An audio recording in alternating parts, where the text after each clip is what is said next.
Greetings, Patrick here. 8 Questions with. Glad you are here with us tonight. We are going to have a fun week this week, that's for sure. But before we get this week started, definitely got to acknowledge the passing of William Friedkin, who was the director of The Immortal Exorcist.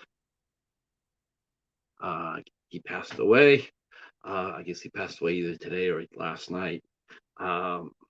Obviously, The Exorcist is the truly the even though some might claim Rosemary's Baby was first, and yes, it was, but as far as impact goes, nothing has beat The Exorcist as far as supernatural horror. It definitely opened the door for that. When you first think, actually, the first movie you think of when you think of supernatural horror will most likely be The Exorcist, even for those who are much younger than the movie, because the movie's what, 50 years old, but still, even young fans today, they know what The Exorcist is. um let's see, Anthony is here. Yes, he's almost at 900.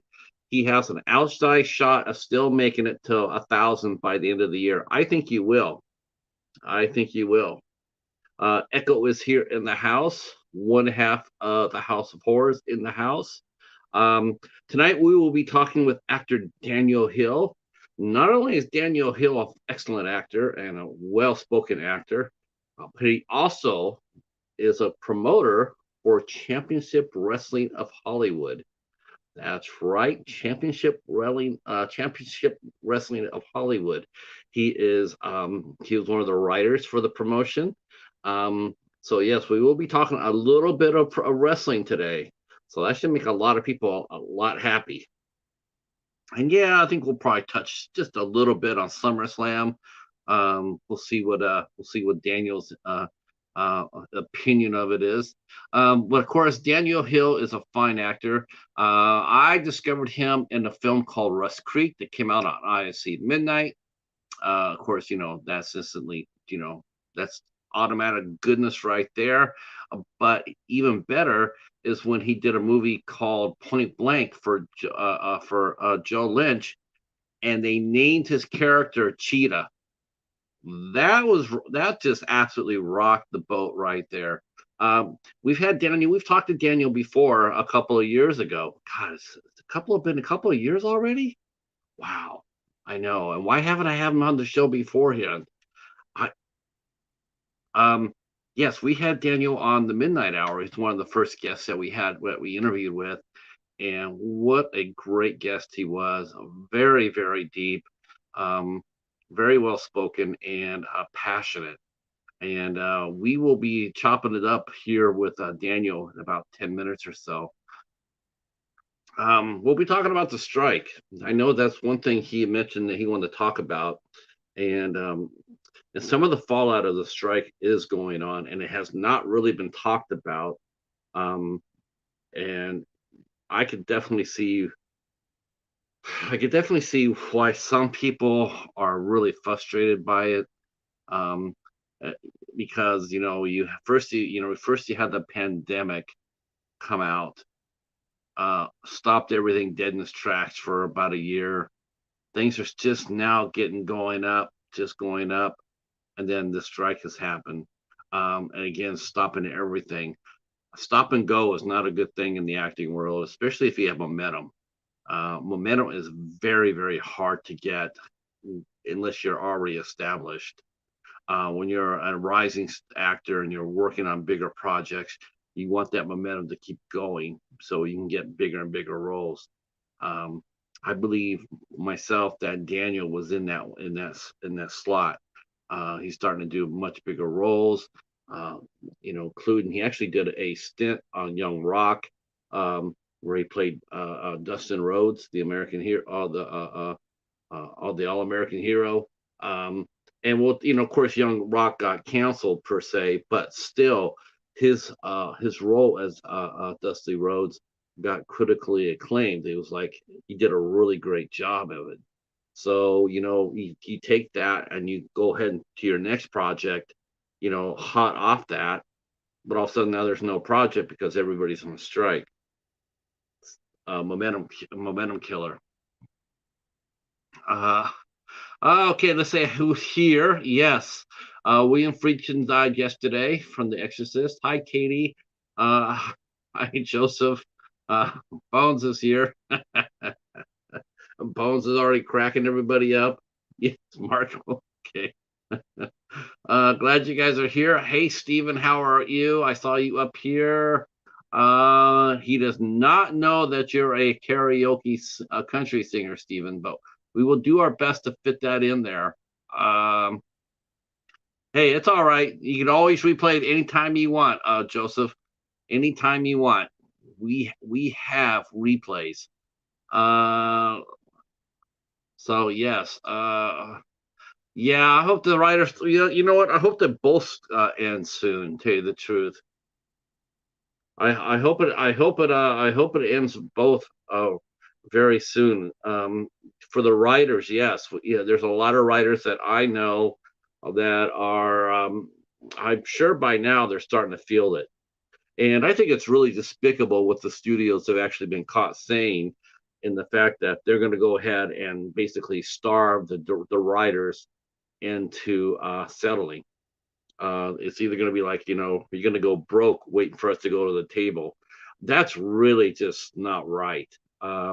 It just ruins any sort of, it just frustrates me because to me, it's like, why are you trying to screw over these people when you have to work with them in the future? Right? You guys, trust me, I don't believe the people are really not. They're not really going to open up with AI. I think a lot of people are really scared of AI. Yes, it's there, but I think a lot of people are really creeped out by it. And if you when you try to start pushing over scripts and stories based on AI and de-aging and all that other stuff, I don't really think the public's going to go for it. Um, I do think that part of that's what happened to Indiana Jones. It seemed like every review I read about that movie was always comment about the de-aging part and how creepy it was seeing an 81-year-old man supposedly, running around, and people just were creeped out by it. They knew it wasn't real and it was more like a cartoon. And I think that's one of the reasons why the movie bombed. People just don't want to see that. And they don't want to see movies written by AI either. We need the writers back. We need them to be writing cool stories. Um, the actors need to get paid. You're making billions of dollars in streaming services, and when you see some of the checks, and the thing that is, you're not talking about residency checks or from just actors who have guest starred or what have you, and they're getting that 1 or 2 cent check that they're showing online. You're talking like established actors, established stars that are getting paid like that, rolling out checks with, for literally 5 cents. It costs more for the studio to mail out a check than what the check is. That's just like not right, not right at all. Um, so, well, you know what? It's so funny. It's like, the Stranger Things, it got pushed back for the pandemic. It got pushed way back for the pandemic. Now here we go again. Here we go again. Now, season 5 being pushed back yet again because of the strike. Honestly, I have no idea what's going on in that show. I have no idea. By the time it gets on, it's gonna be like 4 years or 5 years down the road since the last season. And honestly, nobody's gonna care. That's how people's attention spans are. They're not gonna care about it. It's been so long. It sucks. It sucks for the actors. It sucks for the cast and crew. Um, it's just that's just how I think it's going to happen. Yeah, I got the first 2 seasons of Stranger Things. And it's funny because most of the time my viewing habits are I try to get the complete series before I watch it. I try to get the whole series before I watch it. Though I did break that this week because I did watch the first season of Big Bang Theory, which I'll be doing my review of it tonight after the show. I have never seen a single episode of this show at all until this week. Never once. 12 years. My brother, the reason I took a chance on it was because my brother said it was funny. Now, my brother is very hard to make laugh. He doesn't laugh at just anything. So when he told me that this was a really fun show and that I like it, I went ahead and I started seeing the seasons pop up at the library. So I found the first six seasons at the library. Um, oh, did they?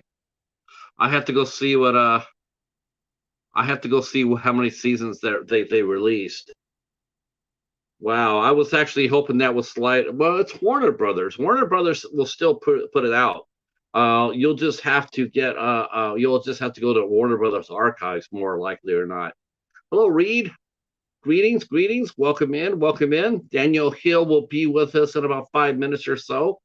Um, yeah, he will be here. He is a fine actor and definitely one of my definitely starred in several of my favorite films, including um, a movie that has turned into a cult favorite here in the community, and so happy to see that. I mentioned this periodically, but I got to mention it again.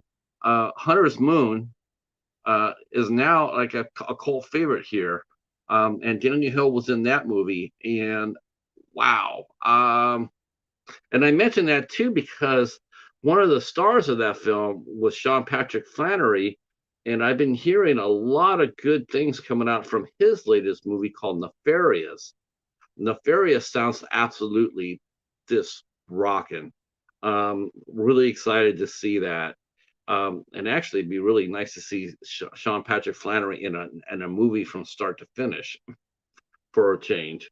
Um, let's see. I have not watched I have not watched the Exorcist trailer yet. Um I know the guy who did it is the same guy who destroyed Halloween. I do believe Dan McBride's involved in this as well in The Exorcist. I'm not very excited about it, I'll tell you the truth. I don't think they could improve on the original one at all. I think it's trying to bring in legacy characters is not going to do much for the show. I just don't think so. Um, I think they're going to try to do it. They're going to try to be over the top. They're going to try to outdo the first Exorcist. And quite honestly, the first Exorcist is it's a classic. Yeah, David Gordon Green. Yeah, I think he's just going to try to. I don't know. Maybe he learned something from Halloween. Maybe he learned, to actually get a good script before he films this movie. I don't know. Hopefully so. All right, the Almighty Sports Show is here. Yes, and it is football season. Foosballs of the devil, um, but not here. Not here. We like football. In fact, Daniel actually played football. So we're very excited for football. Pro camps are going on right now. College football camps are going on right now. Uh, week 0 is coming up on August 26th. August 26th is the first season of college football. My mighty Spartans of San Jose State will be traveling to play 6th-ranked USC. Of course, now the Pac-12 is no longer with us. It's going to be very interesting to see what happens. I think we'll talk a little football. See, Joseph says she cannot wait for UK Wildcats football. Kentucky has been playing some good ball as of late, very much so. They're a solid squad. Good for 8 or 9 wins every season now, and now the basketball team has to produce as well. Get back to the Final Four. All right. Well, we have a couple of minutes left here on this before Daniel gets here. Want to make sure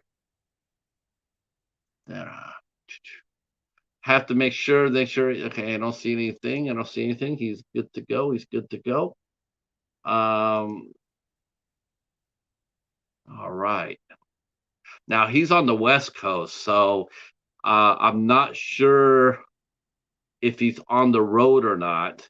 So he might be a couple minutes late. So that happens. So before it gets here, though, let me read off the rest of the calendar, some of the calendar for you. Um, so tonight is Daniel Hill. Tomorrow night we have the actress Jessica Cameron will be here with us. Let's see.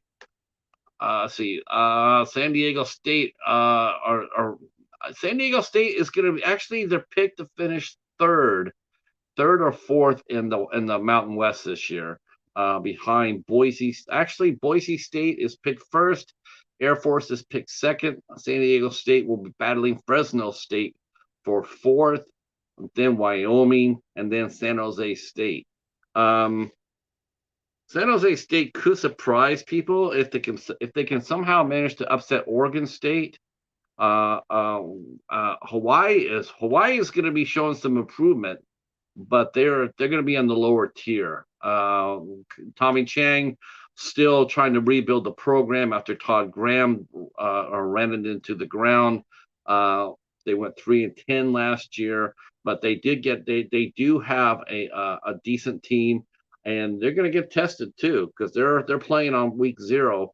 They are flying out to Tennessee to play Vanderbilt, and Vanderbilt paddled that ass last year by over 50 points.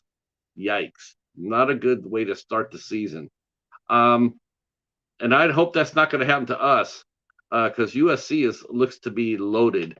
And while San Jose State's offense looks decent, their defense is going to be relatively new. They're going to have a good secondary, but the front seven is a question mark. We don't know how good the front seven are going to be. We know USC is going to be big and fast.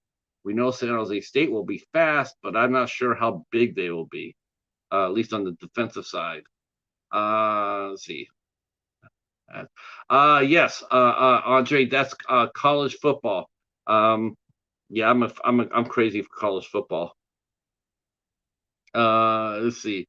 Yeah, I might slide over to my other channel and might be doing some pop-ups or doing some lives over there talking about college football. I'll probably decide that real soon if I'm going to do that or not. And we'll talk a little pro football as well. So tomorrow night, Jessica Cameron will be here with us. She'll be with us tomorrow night at 8:00. Let's see.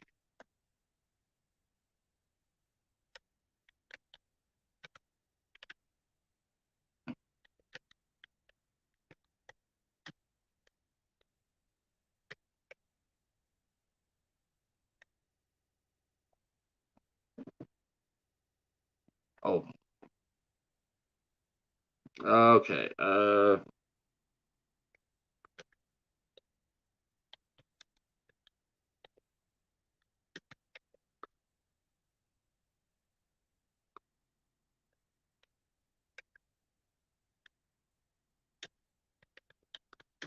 Okay.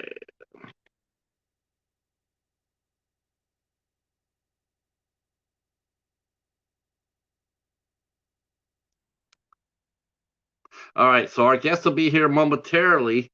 He is coming real soon. Of course, it's not a 8 questions with if we don't have some small tech problems. It always happens that way. Let's see. Let's go on with the rest of the week. On Thursday the 10th, we have actress Kelly Pulling will be here with us. She is not only a sensational actress, she's actually an elite athlete in her own right. She is an elite fencer.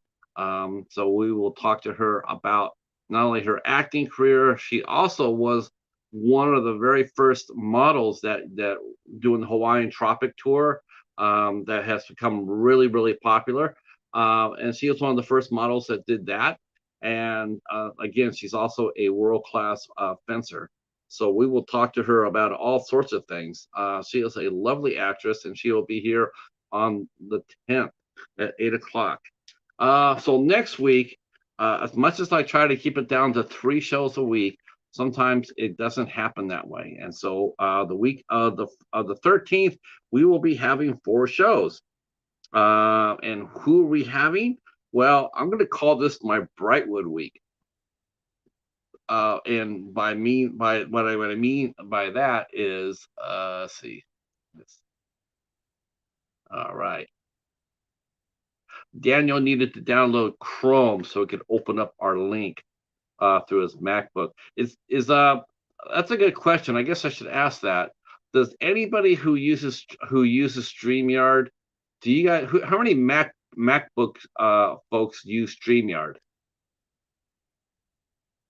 Does anybody use a Mac computer in the chat? Are you guys using a Mac Pro or a MacBook?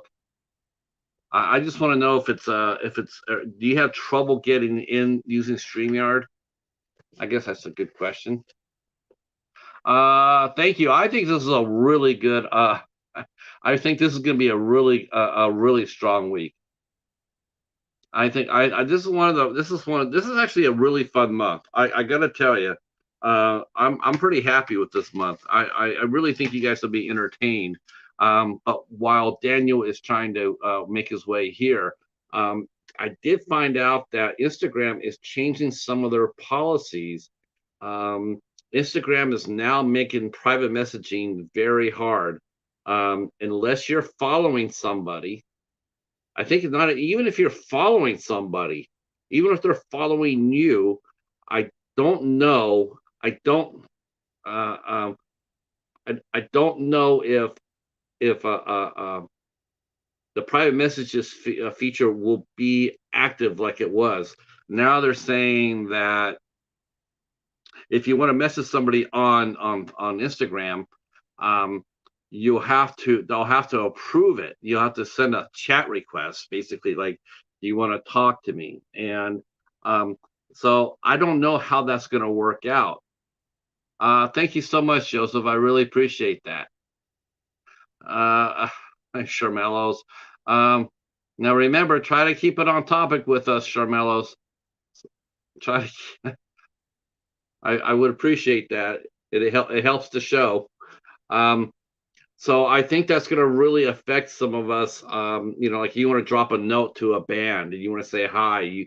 Let's say you hear a band song and you say, "That's kick ass. I'm going to send these guys some messages saying that I think you think your band rocks." Well, you won't be able to do that. You'll have to send them a chat request saying, can I talk to you? And then you have to depend on people on if they see it or not. I don't know how I feel about that. It's like I like to be able to go up there and find something. Somebody does a nice thing. Somebody has a nice piece of work, some pieces of art, a kick-ass cat or something. I'd like to be able to sit there and say, I like that. Thank you for posting that. Or, just a private message. It's something you don't necessarily want people to see or whatnot. Or maybe, or in my case, in some of the other podcasters that I know, we use Instagram as a way to find guests. We'll sit there and say, would you like to come to our show? We negotiate with them behind the scenes. Like, we don't go on their comment section and sit there and say, hey, we don't do that in public. We like doing that in private. Okay, hold on. Daniel is.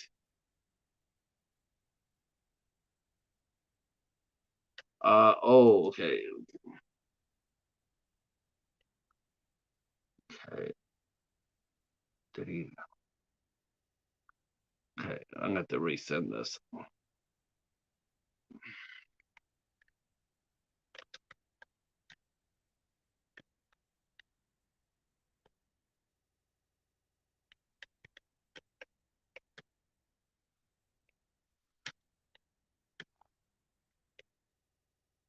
Oh, there he is.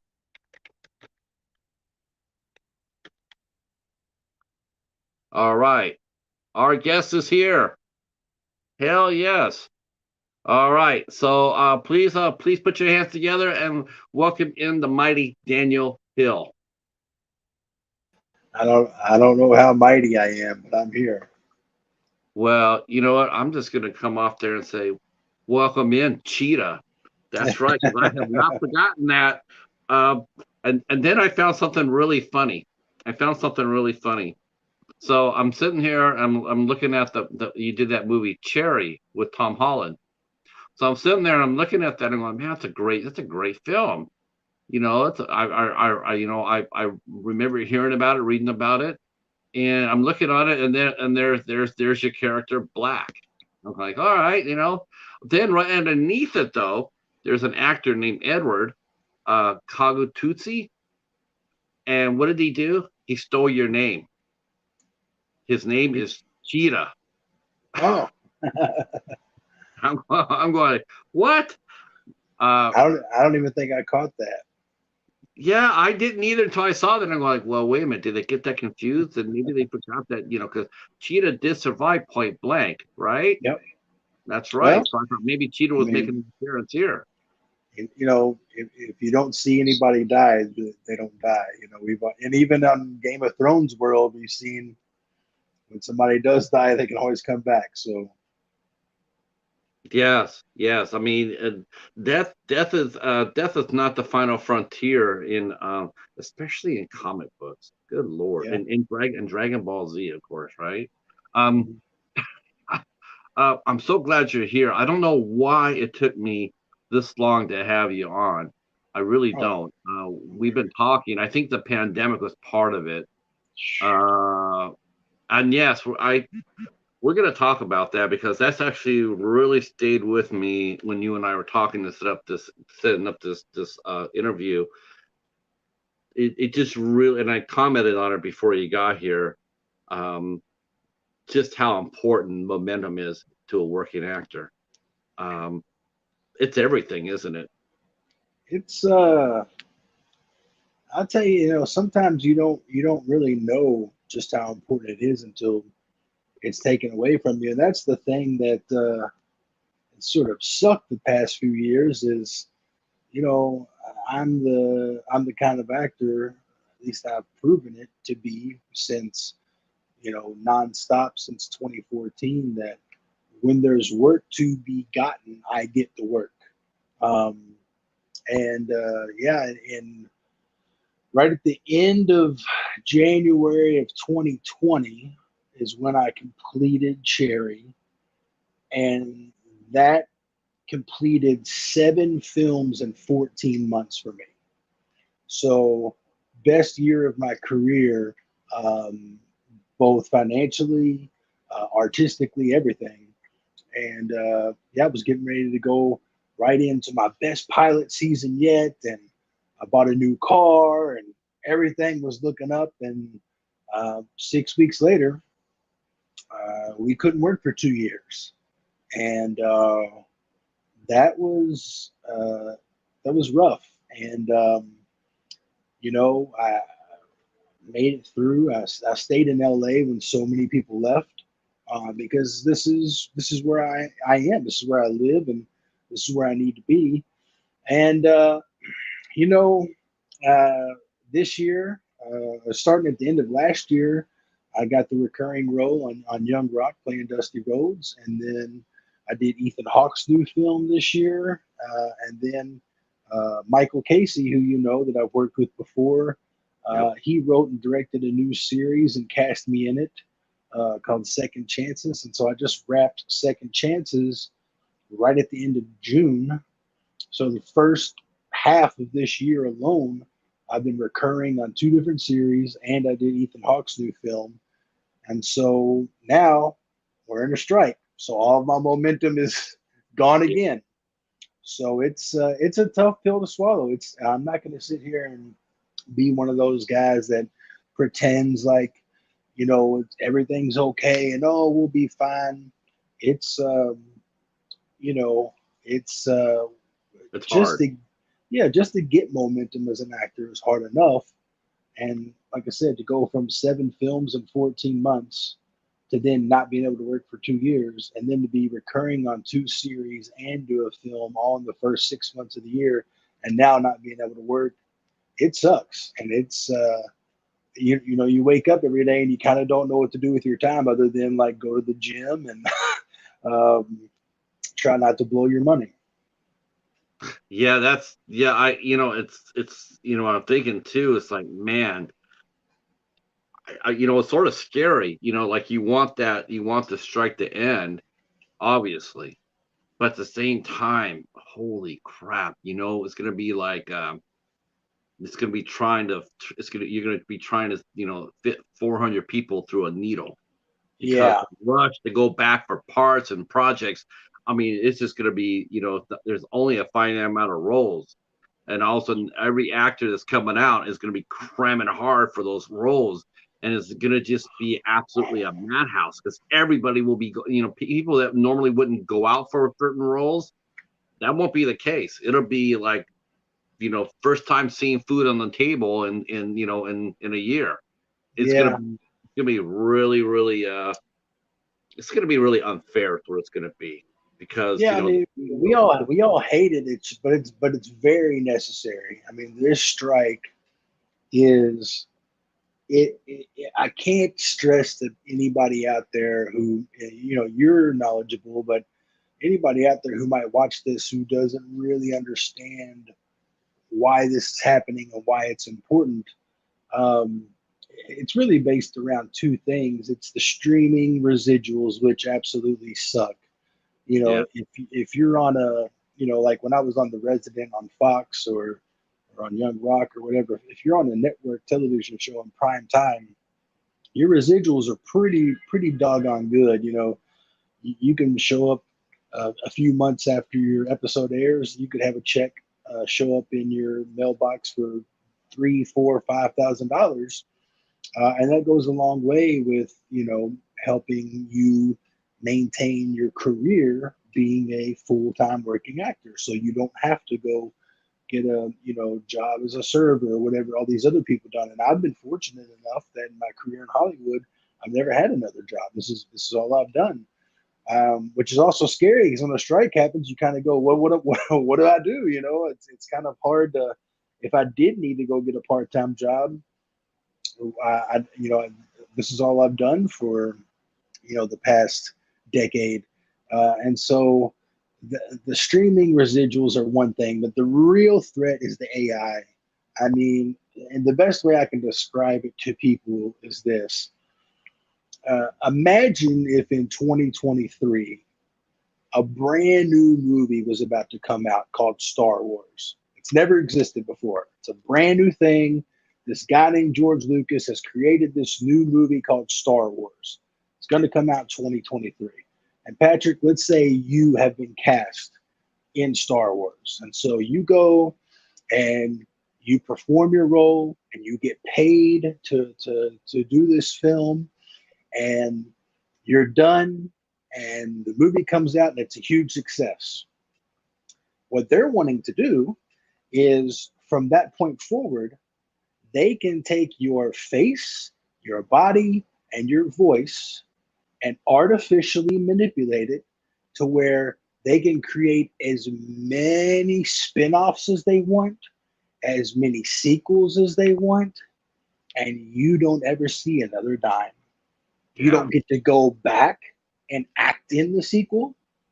You don't get to even do a voiceover for it, and you don't get paid. It's utterly ridiculous. Yeah. And I don't think a lot of people understand that the biggest part of the strike, and what we're really fighting for is this threat. It is a threat to the very thing of what acting actually is. It's a threat to the art form of acting. It's this is quite possibly, and I feel strongly enough saying this. This is the biggest contract negotiation in film and television history.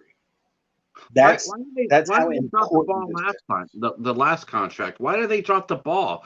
This was on the table last contract and it never got addressed. It Yeah, never got addressed.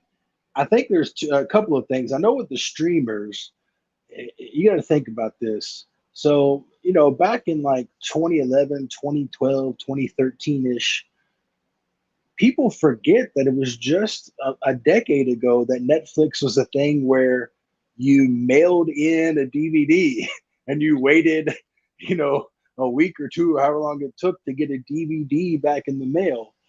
And it wasn't until all of a sudden they created Netflix.com, and then it became like, well, there was like a version of a subscription where you could still do the DVDs and you could also watch stuff online. And then they eventually said, you know what, we're going to all digital. And nobody quite really knew what that meant at the time.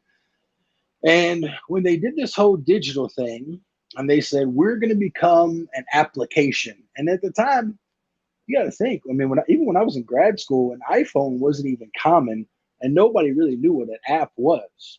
And so you start hearing this thing of, oh, Netflix is going to start an application. And then Netflix started telling people, oh, and by the way, we're going to start producing our own stuff, our own content. And everybody in Hollywood said, oh, that's cute. Have fun. Yeah, you do that. We'll see how that goes. And Right. since this was brand new, uncharted territory, what they were able to do was they created a brand new contract. The contract is called the New Media Contract because it wasn't film, it wasn't television, it wasn't prime time. It was an app. It was this. So they kind of got away with murder. And the thing is, when you're on a new media contract, they can pay you whatever they want. So if somebody is doing, and then what happened was they had success with Orange is the New Black, and it blew up, and it made Netflix a household name in original content. But as you've probably seen from the New York Times and everything recently, all of those actors have become whistleblowers, and they've all come out talking about how they got paid so little on Orange is the New Black that they were keeping their day jobs. And most of them, when they would take a day off to go film, they actually lost money because they made more money on their shoot jobs. And so once Netflix had the success with this, then Amazon wanted to get into it, and then Apple TV, and everybody wanted to start the streaming because you could pay whatever you want. You didn't have to reveal what the viewership numbers were for residuals. And so they were getting away with murder. Everybody in the streaming world has gotten away with murder for the past decade.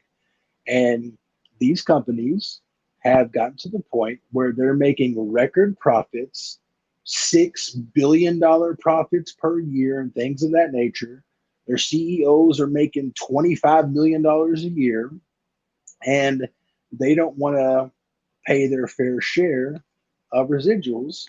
And on top of that, they don't want to pay the fair wages of what like a film or a regular television show would pay, which is a minimum of $1,100 a day for SAG. And so what has happened over the past decade is we have way too much content now. There's more content than anybody can even consume. Right. And so all of the companies have blown up, and they've all had these record numbers. And even places like Netflix and Amazon, all these streamers, they're even being nominated for Oscars and stuff. But they've hurt the working class, the blue collar actors. And it used to be, you could book a few jobs a year and be set really good. And it's not like that anymore. And so this strike is really important, but not just for residuals, just for fair compensation and fair wages. And we cannot lose this AI deal. It cannot happen. If it happens, the very art of acting will be changed forever. And you all, as professional audience members, because that's what you are, those of you that love film and television and you love the craft and you love seeing your favorite actors, it will change things for you too. It's the biggest. This is the biggest contract negotiation in entertainment history. That's literally how important this is, and I don't think a lot of people who aren't in the business understand that. How confident are you in, if you feel comfortable answering this online, how comfortable are you with your negotiating team? I don't know. I really don't know. I do know this. I don't think the streaming residuals will be equal to the regular residuals. I don't think that'll ever happen. There will probably have to be some sort of compromise, and and if that happens, you know, it is what it is. Um, with the AI aspect, I do know this: if SAG was to uh, cave in and give them what they want and allow this AI thing to happen, the Screen Actors Guild will fold because everyone will leave the union. There will be no reason for us to be a member of the union if you can't even protect what acting is. And so it's going to be a dogfight. I mean, I'm not expecting to even be able to start auditioning until November at the earliest. And even if auditions do start back in November, that means nothing's going to start filming until January. So the rest of my year is gone as far as acting goes. But you And do have a unique job, a fallback job though, and this one is that true. really, yeah, we should, yeah, I mean, it's very interesting. Um, you are working for a wrestling promotion. Yeah. So, Um, yeah, go ahead. um, now I mean, is that helping you right now? I mean, is that something that's keeping you there? You're okay because you're working for the promotion, or is that a dogfight as well? I mean, how it looks like your promotion is doing very, very well. We do great things. I'm very fortunate to be working there. The company is the United Wrestling Network.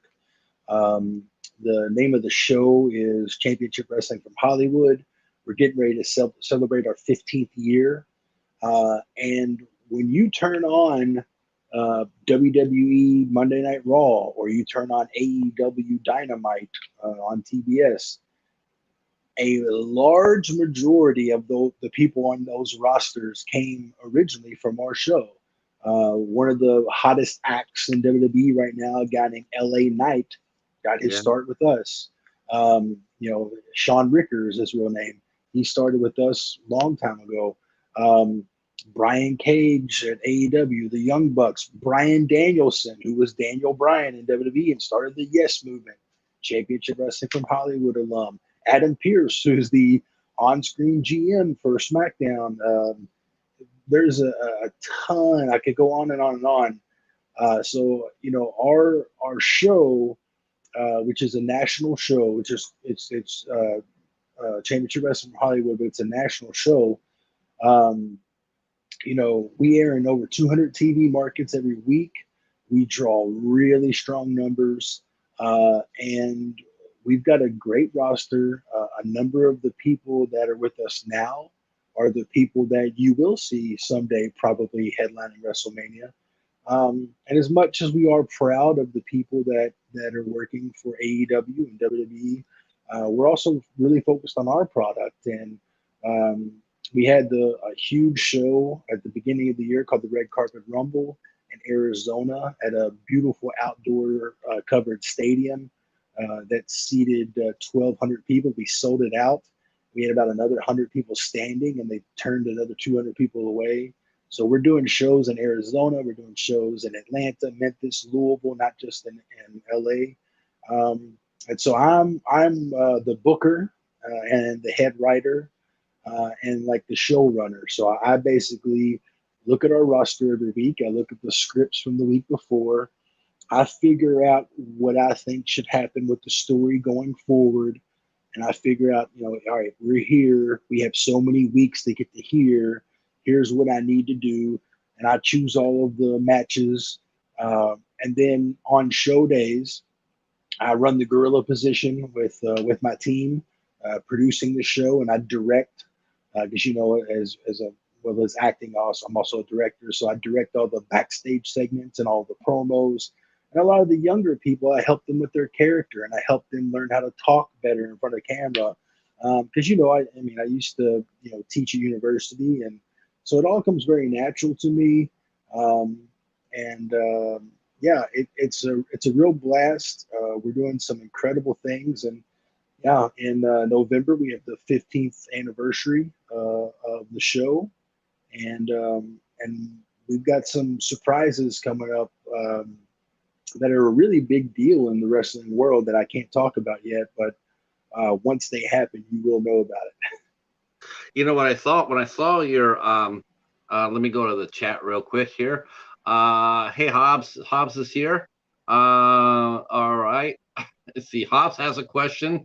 Do you know Jake Christ or Sammy Callahan? They are both they are from my town here in Dayton, Ohio. So Jake Christ does shows with so the United Wrestling Network currently produces 3 different weekly shows. We produce Championship Wrestling from Hollywood. We produce Memphis Wrestling. We produce Derby City Wrestling in Louisville. And with Louisville being so close to Dayton and Cincinnati and Indianapolis and St. Louis and Atlanta, we get a lot of people from the region that come to Louisville for that taping. And Jake Christ actually works at Derby City Wrestling for us. And I don't know Sammy Callahan. Of course, I know who he is. And I believe he's still with Impact Wrestling right now. And he's a great talent. And it's very interesting. Louisville, of course, long storied tradition of pro wrestling. Memphis, Nashville, Cincinnati, Dayton. I mean, if you watch some of the greatest fans for live pro wrestling events are the Cincinnati and Dayton fans. I mean, they get pretty ruckus. Oh So yeah. so yeah, those areas have produced so many good talent. John Moxley, who's a huge talent on AEW and was formerly WWE, he's from Cincinnati. So yeah, that whole area right there, where like the top of the South meets the Midwest, is always been a hotbed for pro wrestling and really great pro wrestlers.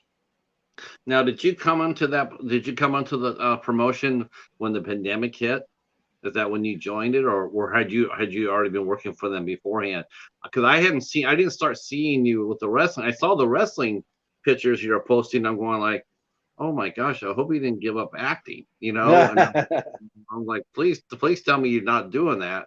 I mean, I like wrestling as much as anybody, but that's not who it's your job. I don't think it's who you are. I think you're an actor first. You're a working actor and a great one.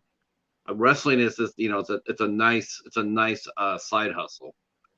Maybe that's Well, a little bit too broad, but no, I I mean, hear you. I'm glad you got it. I mean, I think it's really cool because like I wanted to ask you a couple of questions about it because how it works, because no one really gets a chance to go behind the scenes and find out how a show actually gets put together. Um, but I don't see. I mean, that's what I'm. You and I were talking about doing the show. And it's like I just lightly wanted to touch upon this and not make it the focus because I'm more interested in you as the actor. But I know a lot of my people in the chat here are suddenly their ears perked up when they heard the word wrestling because they're huge wrestling fans here. My friend Hobbs is probably Dayton's #1 mark. Yeah, you know what that means. Of course. How fun? I mean, you must have a lot of fun. It's got to be a lot of fun. Yeah, so I actually in undergrad when I transferred when I was playing football and I transferred from one school to the other and I had to sit out for a year. That's when I first started taking acting classes because I was working with OVW, Ohio Valley Wrestling, and at the time Brock Lesnar was there and John Cena and Randy Orton and Batista before anybody knew who they were. We had this real small place in Jeffersonville, Indiana, across the bridge from Louisville, 10th and Mechanic Street, the Davis Arena, super tiny place. It was so small that the ring was actually pushed into two corners. So you couldn't even throw anybody out of the ring on two sides or they would hit a wall. Um, and they became the developmental league for the WWE for a long time, and that's how everybody started getting their deals. And I was writing television for them while I was studying acting and going to theater school, and so I'd always wanted to work in wrestling behind the scenes, and had tried to make my way through that. And I did that for a couple of years, and it just kind of wasn't necessarily leading anywhere. And my acting career was just taking off. Even back in undergrad, I knew that things were going to happen. And anytime that I had, summertime or whatever, people around town would find ways to use me as an actor. And then I wanted to go to grad school so that I could really focus on my career. So I never really thought about how I would get back into wrestling, but I always knew I wanted to, but only from a creative standpoint. And then a really great friend of mine named Aaron Stevens, who's a current talent with the NWA, the National Wrestling Alliance. He used to be in WWE as Damian Sandow for like a decade, feuding with John Cena, and was tag team partner with Cody Rhodes, and was the Money in the Bank winner. And Aaron's an incredible human being. And anyway, he lived in Louisville because he trained at OVW. And even after he got on with WWE, he still stayed living in Louisville. And we have the same agent. And so around 2015, I think it was, I ran into him at the agency, and we got to talking, and a couple of OVW guys, and talking about Louisville and this and that. And we just really hit it off and became friends and stayed in contact. And so fast forward to me in Hollywood, and everything's going fine. The pandemic hits. And so the pandemic hits, and I'm on Facebook one day, and it was the summer of 2020. And I start seeing on Facebook the things that he's doing. He's the booker for Championship Wrestling from Hollywood. And so I hadn't even really realized that he was back living in LA. I still thought he was in Louisville. So I hit him up. I was like, hey, man, I didn't know you were here. I'm here. Let's catch up. And he was like, yeah. So we went and had lunch. And at lunch, he was like, what are you doing now that like you have all this time? And I was like, I don't know. And he goes, you need to come help me out. And I was like, I would love to, because he knew I already had history, and he knew that also I bring a lot to the table as a writer, as a director, having directed Shakespeare, and I could help young guys with their promos and characters. And so isn't that the truth? If you can direct Shakespeare, you can direct anything. Yeah, and if you can act Shakespeare, you can do anything, and including pro wrestling. So yeah, it really is. It's like I've done 20 horror movies. I've done 10 comedies. Have you ever directed Shakespeare? Oh no, I haven't done that yet. Next. Well, I've got an Oscar. All right, you and 100 other people, but can you direct Shakespeare? Well, a lot of them can, and well, he brought me on as a writer in August of 2020, and then or August of, I guess it was August of 2021, I think it was. He brought me on as a writer, and then maybe it was 2020, I can't remember. He brought me on as a writer, and then he liked the things that I was coming up with, and then by the time we got to November, he brought me on as a producer. So I was there producing. My first day on the job as a producer was a live pay-per-view. So it was truly sink or swim. And my boss, Dave Marquez, who owns the company, after the pay-per-view, Aaron, asked him, how do you think Daniel did? And he said, well, it was sink or swim. And, he didn't sink. So, and I just sort of kept going from there. And then Aaron got cast in the Stars series Heels, which season 2 just came out. Right. And so he moved to Atlanta. Plus, he was working with NWA as a wrestler, and they usually are in Atlanta or Chicago. He needed to be back on the East Coast. and he did the time-honored tradition of, handing the book over to me. And so I went from being, writer and producer and like associate booker to being the booker. And then our showrunner, Nick Bonanno, got hired at NXT, which is WWE's, Tuesday night show. And so I kind of got thrown into the fire where both jobs became mine. So I'm wearing a lot of different hats, but I love it, and I have a lot of great people on my team that help me out. We've got a great roster, and we're putting up really quality stuff. And if you check your local listings, if you're not in one of our 200 markets, you can go on YouTube every Sunday and just type in Championship Wrestling from Hollywood, and we always put the show up every Sunday. The Red Carpet Rumble that I mentioned has already been viewed by like 150,000 people on YouTube. So we have a strong audience base, and it's really fun. And yeah, I've got to thank Aaron. Aaron also, Aaron Stevens, other than being a great talent for the NWA and was an amazing talent as Damian Sandown WWE. He's an accomplished actor. I mean, the guy's been on a lot of TV shows, a lot of movies. Like I said, he's on Heels right now. He's on the new season of I Think You Should Leave with Tim Robinson on Netflix, and the sketch that he's in with Tim Robinson is the one that went viral, and so he's killing it. He's doing great things too, and we recently just wrote our first pilot together, and so as soon as we're allowed to start pitching things, he and I are going to start pitching this pilot to everybody to try to get produced. And that's really where I'm at. A lot of my headspace right now is starting to think about, I want to get my own stuff out there now. I'm happy to still do TV shows and movies that people cast me in, but I've got a lot to say as a creator as well. And, I'd like to have ownership of that too. That's exactly that's exactly the impression I got when I saw you doing the wrestling show, and I'm going like, man, that's just, it's like maybe it's a ways to the end, but it's just like I said, it's not who you are. It's not. I didn't hear your voice in there. I just didn't get that. It's like, okay, I understand the pandemic, slowed down everything, and then you're getting up there and you're getting, you started getting going again, and then you did. And congratulations on the casting of Young Rock.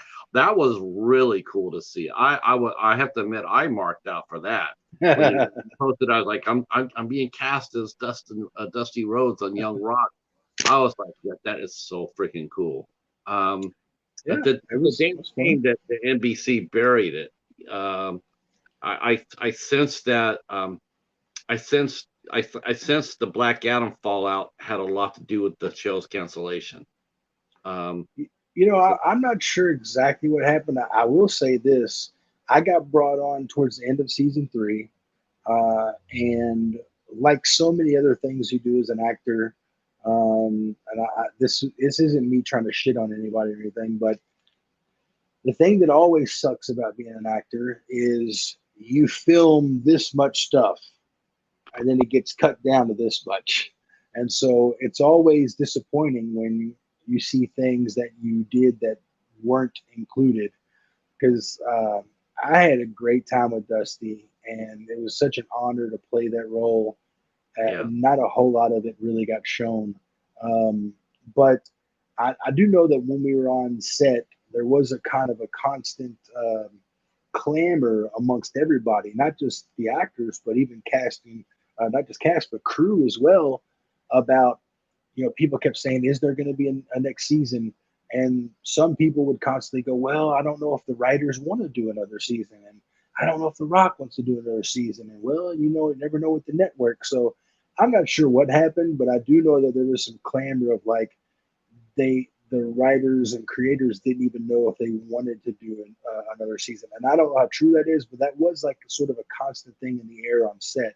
But what's interesting is Brian Gewirtz, who is the creator and is also the president of Seven Bucks Productions, Rock's company. He's the former head writer of Monday Night Raw. And so he used to write for Stone Cold Steve Austin and all kinds of people. So he came up to me on set, and he knew that not only was I an actor, but I was involved in wrestling. He came up to me on set and he goes, "So, championship wrestler from Hollywood, huh?" And I was like, "Yeah." And he goes, I hear you're the booker." And I was like, "Yeah." And he was like, "Oh, you poor soul." Because he's been there before. He knows how much Oh yeah, yeah, yeah. pressure there is and how There's much, a lot you of can never please everybody and there's always somebody mad at you. And so he was like, "Hey," he goes, "Well, we love what you're doing. You look great. You sound great." He goes, "Can I take a picture?" And text it to Cody. And I was like, "Yeah." So we took a picture and he texted Cody Oh, right there on the spot. And that's Cody was like, cool. "No way." So that was cool. Oh, And then having Aaron Stevens, he was literally out here. And I get this. This is a crazy story. I'll be brief with it. Aaron Stevens was out in LA filming I Think You Should Leave with Tim Robinson, the Netflix show. He was over my place hanging out. We were getting ready to go to the gym together. And I literally got an email notice, and it was an audition for Young Rock for Dusty Rhodes. And I look at Aaron and I was like, "You won't believe the audition I just got." And I told him, I said, how strange, because not only was Aaron Cody Rhodes' tag partner in WWE, Dusty Rhodes trained Aaron. So Aaron goes, "We ain't going to the gym until we do this audition right now." So we literally went into my bedroom, filmed the audition. We did the first take, and I said, "Any changes?" He goes, "Nope." He goes, "You nailed it." He said, "You're going to play Dusty." And he put it out in the universe for me. And that's a true story. I know it sounds like a fairy tale or no, something you I hear in a believe it. movie, but that's literally how it happened. I believe it. That's yeah. Isn't that always how it works out? It's always something, I'll tell you that much. Um, so well, speaking of auditions, of course. Now, had you been getting? I mean, had LA had it gotten back to face-to-face auditions in LA proper for actors? Still suffer. So, I keep on thinking about you whenever I ask that question, because you were telling me about how you love going in there and doing face-to-face, and you see that person, you shake their hand and saying, you make that connection. And I always think about you when I'm answering that question about self auditioning, and I always thinking, man, I wonder if because then I started hearing that there are some places that are starting to do face to face again. I'm going like, I know Daniel will be very happy to hear that, because he was very much a face to face, when he's doing his auditions. Yeah, well, there's an art to winning over the room, and in acting school they teach you like entering the room, engaging with a casting director, and they've taken that away from us. And I don't think the first audition, I don't think the first audition will ever be in person ever again. I think it will always be send in a self tape, but they need to get back to in person auditions, because the thing is,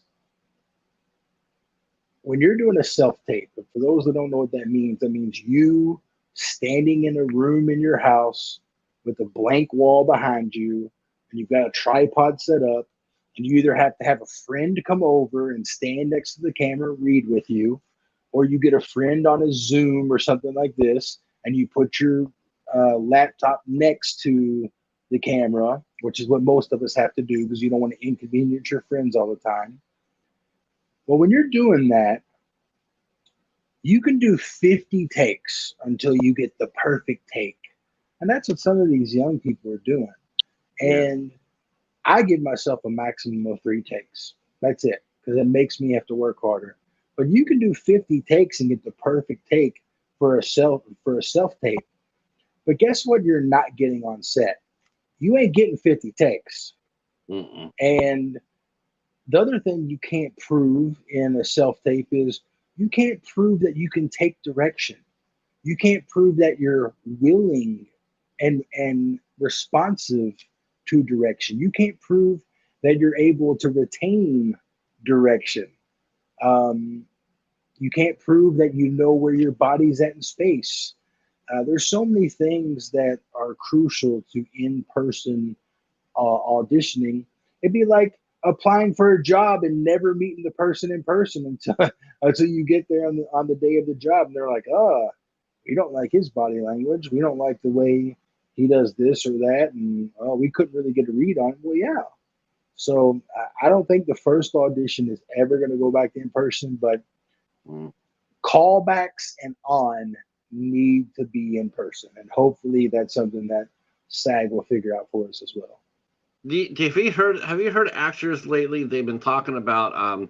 I've been seeing this in some of the acting groups on Facebook, and they're commenting that should actors get paid for auditions? No, you shouldn't. It's like if you the first audition, nothing, but if you get a callback, you should get paid for that.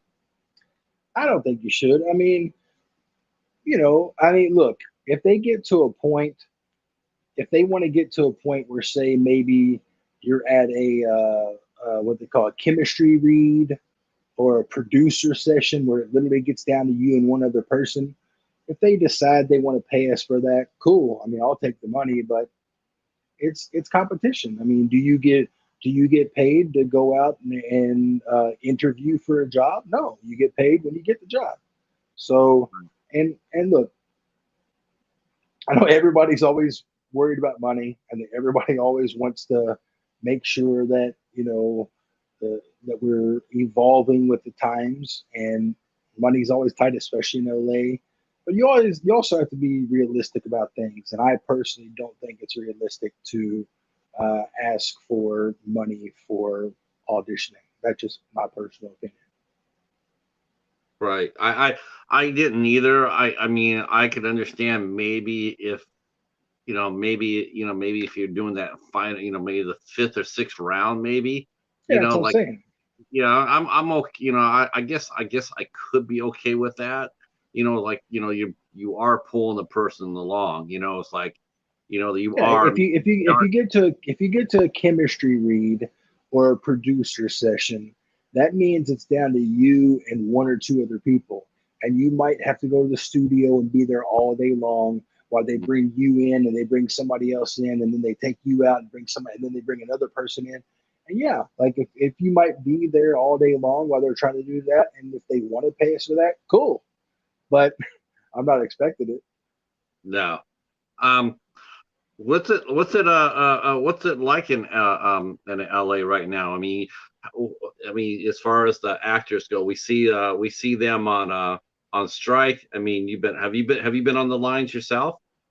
I haven't yet, just because I've been busy with the wrestling show and just focusing on my health and my fitness, and I will, but I'm also I know this is going to be long. It's not going to be a short thing, and so they just and you also got to remember too.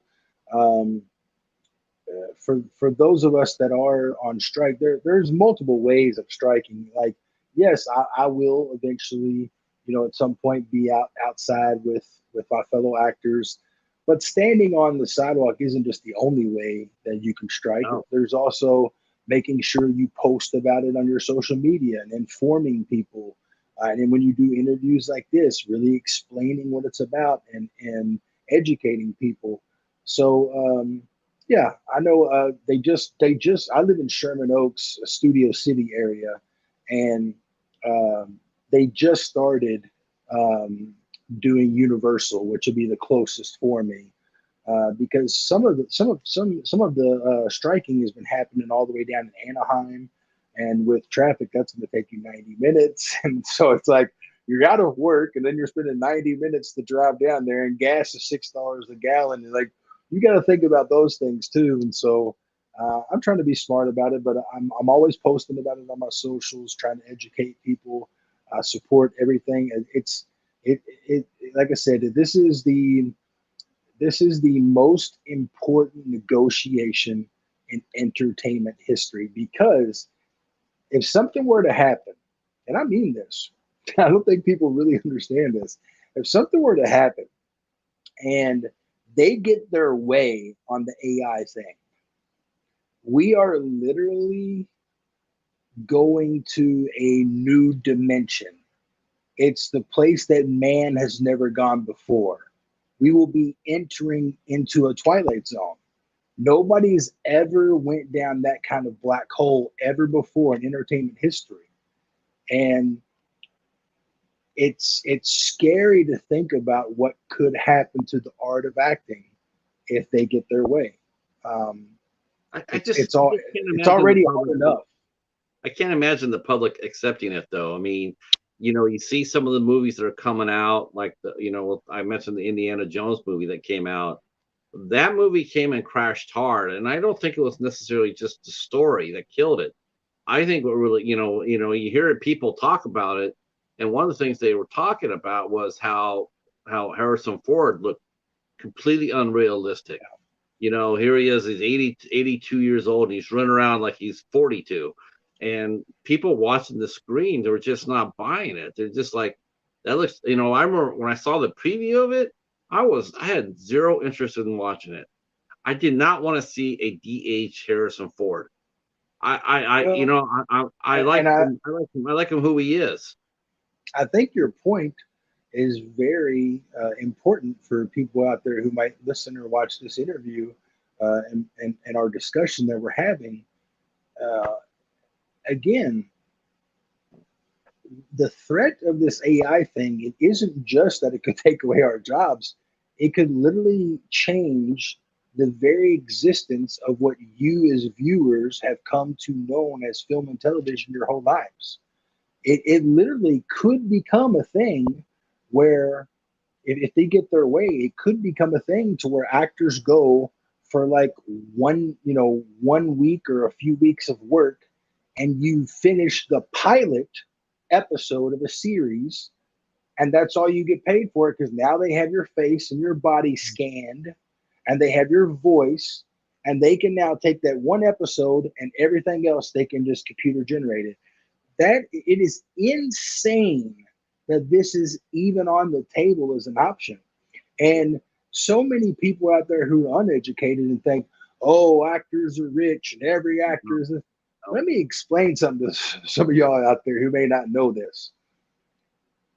99% of the actors who are SAG members, 99% are not rich. There's only 1% that's actually wealthy and rich. Out of the 99% of us who are blue collar workers, only 13% qualify every year for health insurance. Yeah. What that means is 87% of the actors who are in Screen Actors Guild, which is about 150,000 of us, only 13% of us make $26,000 a year acting alone. That's the minimum you have to make from Screen Actors Guild acting projects to qualify for your health insurance. Many of us during the pandemic, because we couldn't work, lost our health insurance. I was fortunate enough that in my first year I was fine, but in my second year I did lose it. Right now, you got a lot of people out here who, let's say there's somebody who didn't have as good of a first half of the year as me. So I was recurring on 2 different series, and I did the Ethan Hawke film. But now I have the rest of the year where I'm not going to be able to do anything. Imagine somebody who maybe did do 1 or 2 things this year, but now they have the other half of the year where they can do nothing. They're not going to qualify for health insurance because you have to make a minimum of $26,000 a day. And you got to think about this. If the SAG minimum is $1,100 a day, that's what scale is. And not every project is the full SAG scale, but you would have to work 25 days on set minimum. So if somebody takes away half of your year of actually being able to work, you're probably not going to qualify. So I would assume that this year, the 13% of us that actually do qualify for health insurance, I bet that'll be cut in half. I bet it would be like 6 or 7% of us that actually qualify. I remember the last negotiation. There were several well-known people that lost their health insurance because they hadn't worked the minimum amount, and we're talking like well-known actors. Absolutely, people who think are rich. And Yep. then the next thing you know, you see them on the news or you hear about it going like they got dropped from the carrier because they Yep. didn't make enough money. And you're And thinking, during well, and in the middle of the pandemic, mm-hmm, the SAG health plan decided to raise the rates. It used to be like it used to be super affordable. It was like $360 every 3 months kind of thing. Like so like 120 a month, which is really good. And it went to like 575. And then and now there's two different tiers, like 26,000 is one of them, and another tier is like 50,000. But that $26,000 tier, I think, used to be 18,000. So they raised how much you had to make, and they raised how much you had to pay during a pandemic when we couldn't work.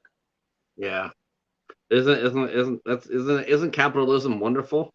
Yeah, it's crazy. Uh, yeah. Um, so you came out of the pandemic. You managed, you did Cherry.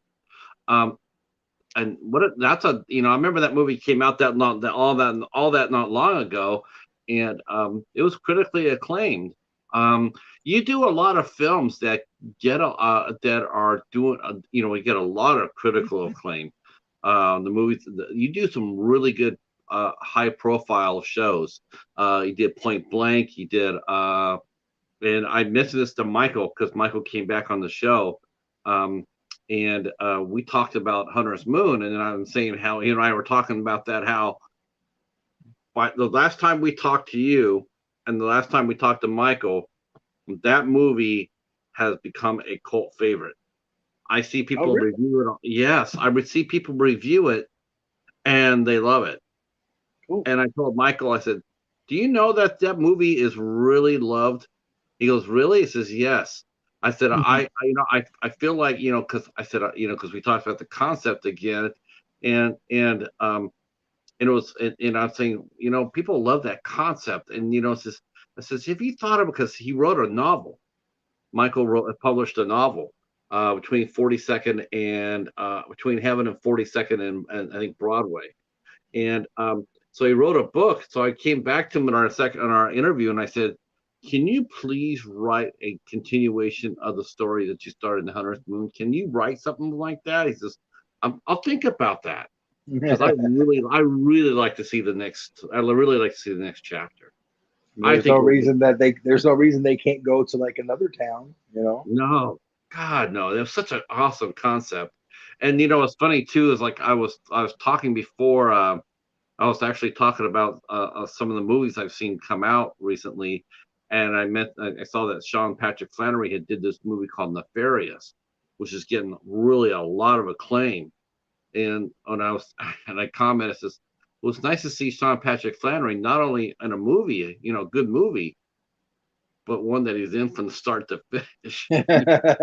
Yeah. uh, Well, but and I tell people all the time, anytime that movie's brought up, I pride myself, and I probably said this to you, I pride myself on having excellent script analysis, and I can usually catch what the twist is that's going to come in almost anything. And sure enough, Michael slipped it by me because I did not see the twist coming. And no, I didn't. yeah, Michael's brilliant. He's a brilliant writer. He's a great director. I love working with him as a director because uh, if you're the kind of actor that does do your meticulous work and you come prepared like I do, he the first take, he just trusts you. He just lets you do your thing, and then he'll come over and tell you like, "Yep, that was good. Keep heading in that direction." Or, "Okay, what are you thinking here? This and that." But he gives you the freedom to explore and try things. But he's looking to find ways of helping you too. It's that perfect balance because some directors that they want to be like, it has to be this way, and you have to do this, you have to look here. It's like, okay, because you got to give them what they want. And then some directors don't say anything to you, and I think Michael finds that happy medium of like letting you do your job as the actor, letting you play, but also looking for ways of trying to help you make it as good as it can be. And I love working with him. We had a great time working on the series that I just did with him, and that guy. I mean, I call him friend, of course, and I just it's like I told him when we wrapped on Second Chances. I said, "This is the second of many," because he's somebody that I want to work with for the rest of my career. Mm-hmm. And it's one thing about Michael too, is like he's a great professional, terrific writer, great ideas. You know, between Hunter's Moon, and Hangman and this and I'm waiting for uh, uh, oh God, now I lost the movie, the Hell movie he's coming out with. Sorry, Oh Michael, yeah, I knew it. And now this, what I think people see, not only see a consummate pro, but he's a dynamic human being too. He's one of the kindest, most generous people I know. Um, it's sincerely one of the nicest people. I mean, I would nothing, I would love to meet the man in person and buy him lunch. I mean, I love just to bend his ear. Um, he would love that too. real quick here on the chat. Let's see, our friend Andre is chopping it up. He is mentioning, I agree, Dan. You show up and either you part or you get the part, or if not, you shouldn't get paid to audition. I agree with that. I think auditioning is a privilege. It really is. It's like, I mean, if you went around saying, "Yeah, I want to get paid for auditions," do you know what that would be? All that would do is force casting directors to already cut people beforehand. Oh Before, yeah, instead they of do. opening, You would get way less auditions. And right, there's the old saying too. A friend of mine, James Cronin, who's an incredible actor. His father, Pat Cronin, had an incredible 3-decade career in Hollywood. He was in Seinfeld and Cheers and the Rocky movies. You've seen him in everything. If you look up Patrick Cronin on Google, you're literally go, oh, that guy with the raspy voice. Incredible actor. We still keep in contact to this day, and we talk all the time about how the job of the actor is auditioning. The perk of the job is every once in a while they let you keep playing the role and they pay you for it. But the right. true day in and day out job is auditioning, which is what it is. I just think that I was reading about that. I saw that in a lot of different groups. I'm going like, because the first time I saw it, Daniel, I'm thinking, okay, that's just someone throwing mud against the wall, right? But then I started seeing it more and more and more, and I just thought, audition it's not something you get paid for. It's something you do. You're earning a chance to earn a role. You're showing off your skills.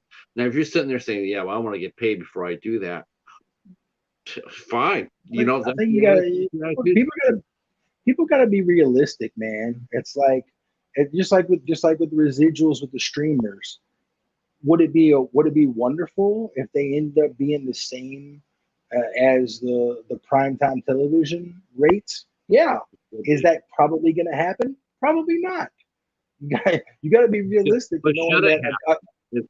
But should it happen? And I say yes. Yeah, They no, should. it should. It's probably not going to. So you got to find some sort of compromise. And then, like with the AI thing, there is no compromise. And then, Right. with the auditioning thing, it's like you just got to be realistic and you got to choose your battles.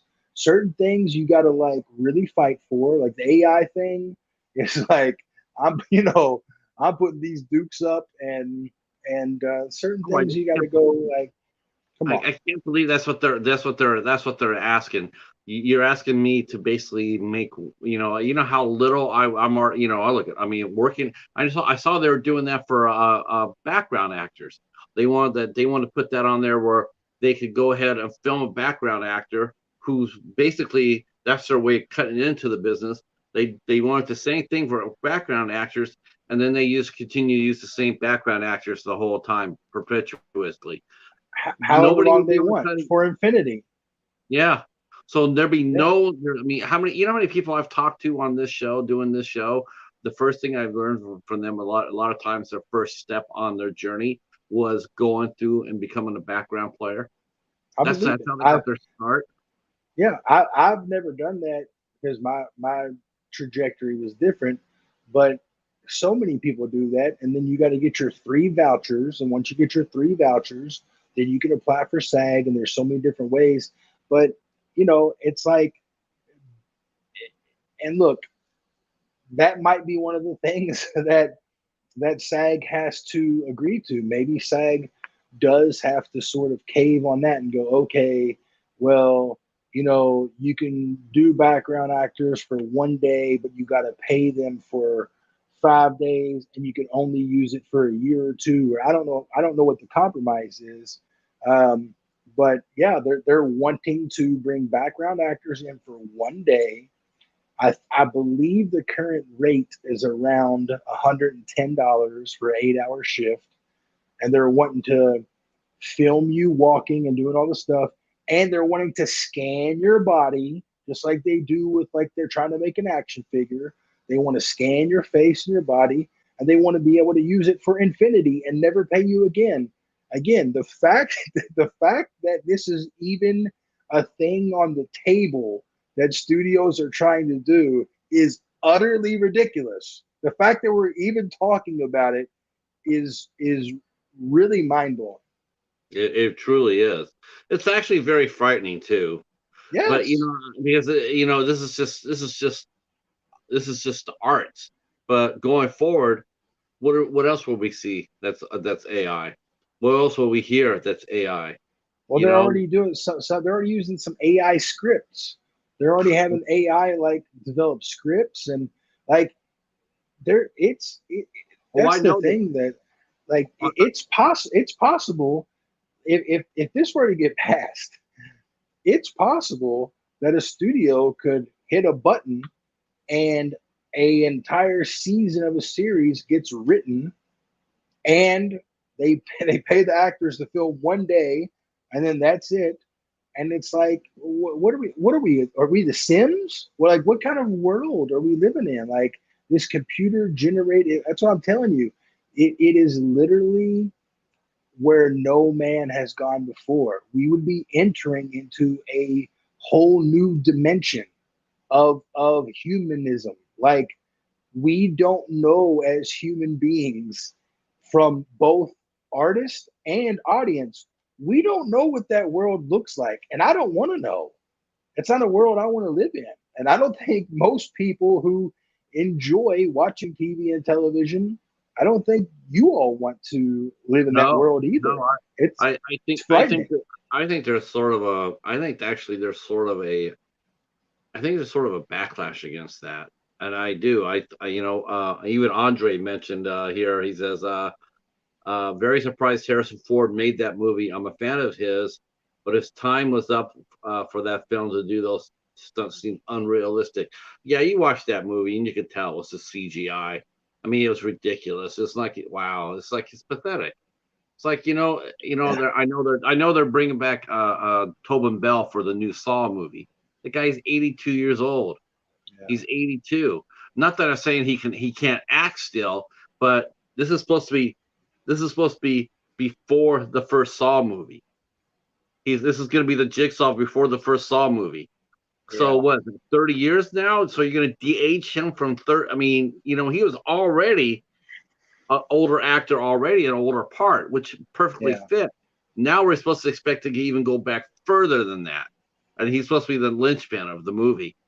I think it's going to be very uncomfortable to watch. I just look at it and Yeah. go like, that's not who Tobin Bell is. A lot of Well, actors. and I don't knock the actor for it, because I know he's No, wanting to get paid. And it's like with Harrison Ford, I'm sure that the big reason that he wanted to do a fifth Indiana Jones is because, look, I love, Last Crusade's my favorite one. mine Uh, too. I think the first three are all very strong, and I liked Crystal Skull all the way up into the absolutely horrendous finish. And I think the ending that so many people made fun of, I think that's probably the reason that he was like, I have to go back and make a fifth. If they want to CGI me, so be it. But I have to tie a bow on this franchise in a positive way, because that ending of Crystal Skull, whoo, that's a Yeah. that's a tough one to watch back. It is. But so's the Dial of Destiny. It's just like you watch it and you're going like, wow, this is what they came up with. It's funny because in Crystal Skull, they only pushed back Dial of Destiny by one, because in the Crystal Skulls, George Lucas wanted to put aliens in the movie, Oh, I remember. and Yeah, and Steven Spielberg's like, yeah, we're not going to do that. And then they yeah, turn around and they put the Dial of Destiny in play, and it's just like, that's yeah. what you did. You okay.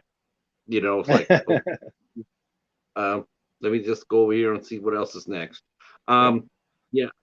It was just frustrating. It was frustrating to hear about Tobin Bell doing the Saw movie. It's like, I don't begrudge him of that. I don't begrudge him of that. You're right. But the fact of the matter is that they de-aged him, moved him forward. It's like, wow, why not have him in the present?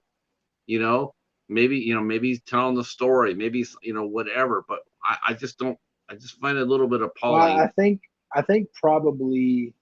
I think probably, and I don't know this to be a fact.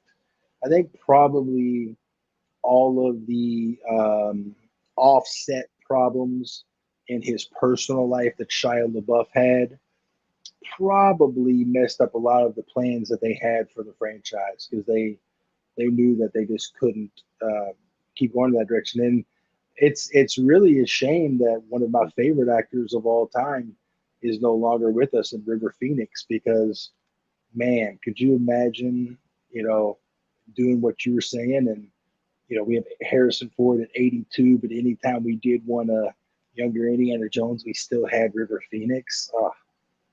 I'll be honest with you, I was actually very excited for it in a long time. I was actually very excited to see Shia LaBeouf on that role. I was like, wow. And he actually, he did a great job. I Oh, had he's a no great actor. I had no complaints with him playing the son. Yeah, And I thought, wow, what a great handoff, what a yeah, great handoff. Because LaBeouf could take that series, he could take in yeah. it, and but you're right, his off the screen antics just destroyed it. No, I don't think people have any faith in him. That they're whole. If they do, you're holding your breath. Like, can we get Yeah. through this? Can we get through this shoot without somebody just without him imploding? Have you ever And worked on a and set with an actor like that? Have you ever gone through that? Oh, I I've I've worked with some actors that are very difficult to work with. Some actors who almost feel like they're running the show and they're directing the thing, and you can see that they're agitating the director, and he don't like it either, or she don't like it either. Um, and oddly enough, those actors are usually the ones that aren't the necessarily big names, and then you've got other ones like like John Voight, or even like Marcia Gay Harden, one of the most sweetest actresses I've ever worked with. Oscar winners are like just the most sweetest, down to earth people. So it's always weird. I mean, so much of Hollywood is ego. I like working with the people who are just actors, and they're showing up, and they're sorry about that. Uh, Actors who work up and who wake up and they come to work. They just want to put their best foot forward, and they know that nobody's better than anybody else. Let's do the best we can to tell this story. And unfortunately, you don't always get that. And I've been on sets with people that show up drunk, and I mean, there's all kinds of stuff. wow, Um, yeah, yeah. wow. Uh, there's I've I've got stories that you know, I've Tom heard. Sizemore. Tom Sizemore was originally in Hunter's Moon, and Oh, had I to be didn't. replaced. Yeah, Oh, and I won't go into the story because R.I.P. But I've got stories on that yeah, should not be public knowledge. you hear about that too, about actors that were great and just couldn't keep it together. And man, Tom Sizemore could have been an immortal. I mean, he really could have. I mean, you go back and look at his early work, and he was just a sensational talent. Um, We all we all we all the have our demons, and frustrating, we all have our vices. yeah. Like me, one of my personal ones, I just really hated to see it happen and made me angry actually. But and I've talked about it on here before, but I really feel really bad about, I feel very sad about the loss, but I feel angry at the same time. And that was for Philip Seymour Hoffman. Yeah. That guy had the world in his hands, and he couldn't, and he had everything going for him, and he just tossed it away, and it's just like, wow. I mean, blows my mind. So Well, let's talk a little bit. We got a couple minutes left. Let's talk a little bit about the movie you did with Ethan Hawke. Does the movie have a name? yeah. So it's called Wildcat. It stars his daughter, um, who Maya Hawke, who most people know from Stranger Things. Right. It's getting ready to premiere at the Toronto International Film Festival in September. We had a great cast: Steve Zahn and Laura Linney and Liam Neeson and Maya, um, and Ethan directed it.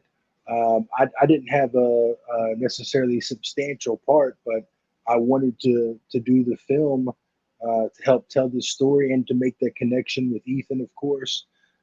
And it's about the life of the famous author Flannery O'Connor, and kind of where she was in life when she was getting her novels about to be published, and sort of the difficulties that she had in doing that as a woman, back in the day. The script was absolutely incredible. Ethan was incredible to work with. We had a great cast. So all of the ingredients are there for an incredible recipe. You never know, when it comes to editing or whatever. You never know how, you never know how the dish is going to turn out. But I know we have all the ingredients there for a really delicious recipe. So I'll be eager to see how it comes out. And it was just one of those ones where when Ethan Hawke asks you to do something, you do it. And I had a great time working with him, and I hope to work with him again. He asked for you to audition for the role, or did he cast you without the audition? So I did audition. I was actually filming. I was filming my second episode of Young Rock, and I was in Memphis because that's where that season had filmed. And they were filming Wildcat in Kentucky. And I'm from Louisville originally, Right. and they had reached out and asked me to audition for this role.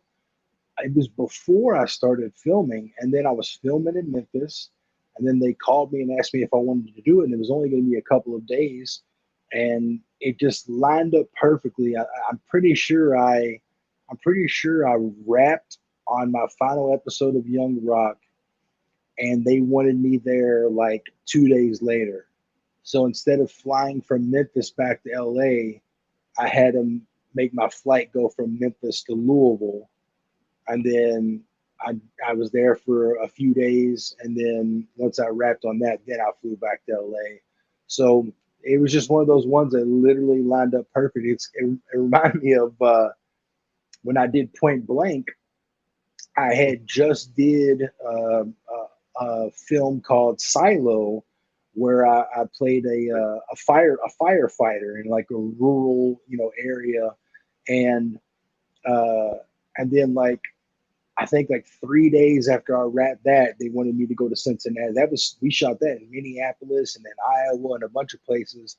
And then after that, I had like 3 days, and they wanted me to go to Cincinnati and put cornrows in my hair and all this stuff for Cheetah. And rarely do things line up like that. It's like, so it's always a blessing when you can like finish something and the next thing fits in, because far too often you have to turn down things because they overlap. It's like, I can't do it. I'm already, obligated. Where they say scheduling difficulties, conflict of schedule Yeah, conflict. Yeah. he's unavailable. I don't think Point Blank ever got a physical release. No, we did one. We did have a premiere here in LA, and they had all kinds of posters for it because it was their like summer blockbuster.